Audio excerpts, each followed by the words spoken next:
গরমের দুপুরে স্বস্তি পেতে ভাতের পাতে যদি কাঁচা আম দিয়ে তৈরি চারটি পদ থাকে, দুপুরের খাওয়াটা পুরো জমে যাবে। তাই তো আজকে আমি নিয়ে এসেছি কাঁচা আম দিয়ে রান্না করা স্পেশাল এক অভিনব থালি। এই একই থালিতে আপনি পেয়ে যাবেন কাঁচা আম দিয়ে চারা মাছের তেল ঝাল, যেটা আমাদের স্বাস্থ্যের জন্য ভীষণ উপকারী। ছোটো মাছ আর কাঁচা আম তো আমাদের লু লাগে না, এই গরমের দিনে শরীরকে সুস্থ রাখে। আর তার সাথে টকের ডাল আর কাঁচা আম দিয়ে দুই ধরনের চাটনি, সবটাই থাকছে আজকের ভিডিওতে। রান্নাগুলো কিন্তু দেখতে যতটা লোভনীয় হয়েছে, খেতে ঠিক ততটাই সুস্বাদু। চলুন তাহলে রান্নাগুলো শুরু করে যাক। নমস্কার, সুরভির রান্নার তরফ থেকে সকলকে স্বাগত। আমি সুরভি আবার একবার চলে এসেছি আপনাদের মাঝে নতুন আমার রেসিপি নিয়ে। আর আমার রান্নাঘরের রেসিপি মানে আমার পরিবারের স্বাস্থ্যের কথা চিন্তা করে আজকের দিনটা আমি আমকে উৎসর্গ করেছি, মানে আমকে ডেডিকেট করেছি। তাই আজকে আমার মেনুতে আম স্পেশাল রেসিপিগুলোই থাকবে। আম দিয়ে কি কি রেসিপি বানানো যায় চলুন সেগুলোই আজ আমি আপনাদের সাথে শেয়ার করছি। যারা মিষ্টি খেতে পছন্দ করেন না এবং হাই প্রোটিনের একটা সোর্স খুঁজছেন, তাদের জন্য তো আজকের চাটনিটা একদম আদর্শ, আর ঠিক ততটাই লোভনীয় হয়। তার জন্য এখানে দেখুন চাটনিটা বানাবো বলে আমি এখানে এক মুঠো ছোলা 5 থেকে 6 ঘন্টা আগে ভিজিয়ে রেখেছিলাম, সেই ছোলাটা নিয়ে নিলাম একটা মিক্সি জারের মধ্যে। আর নিয়ে নিলাম একটা টুকরো করা কাঁচা আম, আর 1 ইঞ্চি আদা, 4 থেকে 5 কোয়া রসুন, 2টো কাঁচা লঙ্কা, আর একটু নুন দিয়ে এটার একটা মিহি পেস্ট তৈরি করে নেব। মিহি বলতে একবারে মিহি নয়, জাস্ট একটুখানি গোটা গোটা থাকবে। দেখুন পেস্টটা আমি করছি। পেস্টটা দেখুন, এই যে একবার ঘুরিয়ে নেওয়ার পর একটু দরদরা রয়েছে, এখানে আর একটুখানি জল দিয়ে পেস্টটা আমি রেডি করে নেব।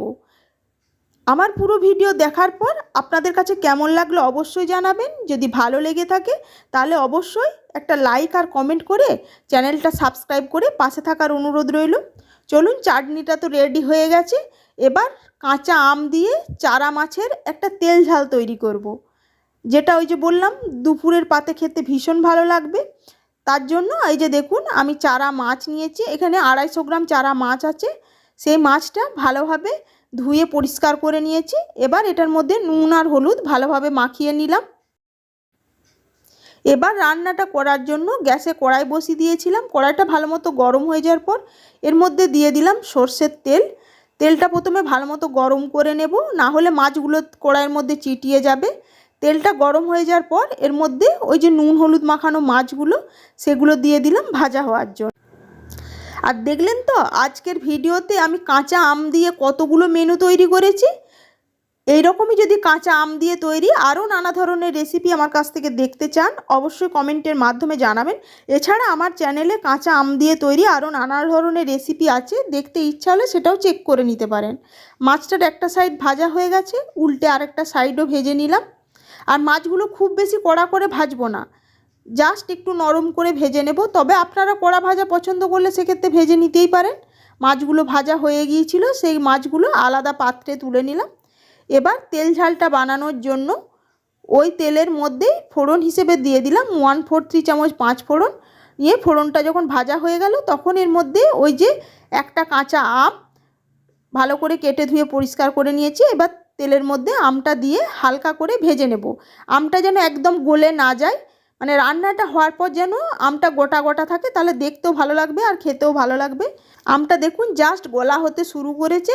এই অবস্থাতে দিয়ে দিলাম তেলের উপর 1/4 চামচ কাশ্মীরি লঙ্কার গুঁড়ো আর 1/4 চামচ হলুদের গুঁড়ো। আর গুঁড়ো মশলাটা দিয়েই সাথে সাথে মিশিয়ে নিয়ে আর সর্ষে বাটা যে পেস্টটা আমি জলে গুলে রেখেছিলাম, কালো সর্ষে জাস্ট বেটে রেখেছিলাম, তার সাথে কোনো লঙ্কা বা নুন দিইনি, নিয়ে সেটা স্ট্রেনার দিয়ে ছেঁকে এর মধ্যে দিয়ে দিলাম। আর তেলের মধ্যে এই লঙ্কার গুঁড়োটা দিলে তেল ঝালের কালারটাও ভীষণ সুন্দর আসবে, দেখতেও লোভনীয় হবে। আর ঝালটা সর্ষের যদি এইভাবে ছেঁকে নেওয়া হয় তাহলে সর্ষে বাটা যে তেতো ভাব সেটা থাকবে না। এবারে এর মধ্যে দিয়ে দিলাম চেরা কাঁচা লঙ্কা। আপনারা যেমন ঝাল পছন্দ করবেন লঙ্কাটা সেই অনুপাতে অ্যাডজাস্ট করে নেবেন। এবার ঝোলটা ফোটার জন্য অপেক্ষা করব। ঝোলটা যখন ফুটে গেল তখন এর মধ্যে দিয়ে দিলাম স্বাদ অনুযায়ী নুন। নিয়ে এবার মাছগুলো দিয়ে একটা ঢাকা দিয়ে রান্নাটা হতে দেব। আমার তো মনে হয় দুপুরে ভাতের পাতে কাঁচা আম দিয়ে যদি মাছের এই তেল ঝালটা থাকে আর তো কিছুরই দরকার পড়বে না। তবুও আরও এর সাথে আমি আরও 4-4টে পদ রেডি করেছি, সেসবগুলোই রান্না করব। সুতরাং গ্যাসটা অফ দিয়ে লাভ নেই, চলুন এবার নামিয়ে বাকি রান্নাগুলো শুরু করা যাক। আর এদিকে মাছের ঝালটা হতে হতে আমি ওইদিকে কাঁকরোলটা ভাজা হতে দিয়েছিলাম। তাই কাঁকরোল ভাজাটা আর আপনাদের দেখাইনি, ওটা নর্মাল ভাজা, সেটা আপনারা প্রত্যেকেই জানেন বাড়িতে প্রথম পাতে খাওয়ার জন্য আমার বাড়িতে পছন্দ করে। তাই কাঁকরোলটা ভেজে নিলাম। আর করেছি কাঁচা আম দিয়ে মুসুরির ডাল, আর কাঁচা আম আর রাঙা আলু আর খেজুরের গুড় দিয়ে একটা সুন্দর চাটনি। সমস্ত কিছু রান্নাগুলো করে থালাটা সুন্দর করে সাজিয়ে নিয়েছি।